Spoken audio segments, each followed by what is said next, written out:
Garments কর্মী হত্যা মামলার আসামি হচ্ছে সাকিব আল হাসান। ও মাই গড! আসেন একটু হাইসানি সবাই মিলে। মামলাটা এখন হাস্যকর হয়ে গেল। সাকিব আল হাসানকে যে মামলাটা দিল, সে মামলা দিত এখন সে সিম্পেথি পাবে। সে কি তার মানে আরও বেশি তার পপুলারিটি পাইলো, মানুষের ভালোবাসা পাবে। তাকে যদি মামলাই দিতে হয় তাহলে শেয়ার বাজারে চুরি সহায়তা বা অ্যারেজ এর প্রতারণা, সোনার ব্যবসা, আরাব খানের সাথে সংযুক্ত হয়ে মনা ক্রিকেট জুয়ার মামলা দেন।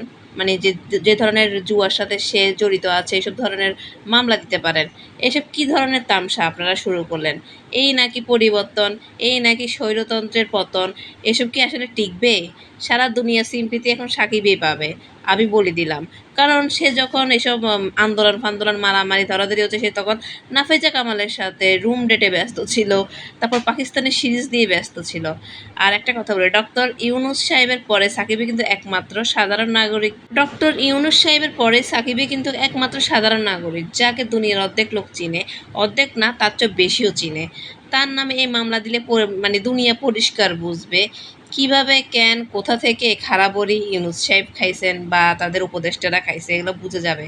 আর একটা কথা বলি, আন্দোলনের সময় কিন্তু বাংলাদেশি সাকিব কিন্তু বাংলাদেশেই ছিল না, এটা প্রমাণিত, সব জায়গায় ভেরিফিকেশন করলে চলে আসবে। যাই হোক, শালক না হয় বোঝে না ইংলিশ, তাই সিআইডির দায়া লোকটার চেয়েও তো বুদ্ধি কম দেখি আপনাদের। সিআইডির দায়াকে তো চিনেন, দায়া থেকেও বুদ্ধি কম এখন বর্তমান উপদেষ্টা তত্ত্বাবধান সরকার ডক্টর ইউনুসের। ভাবিয়া করিও কাজ করিয়া ভাবিও না, কার নামে কি মামলা দিতে হবে এগুলোকে চিন্তা ভাবনা করে মামলা দিন।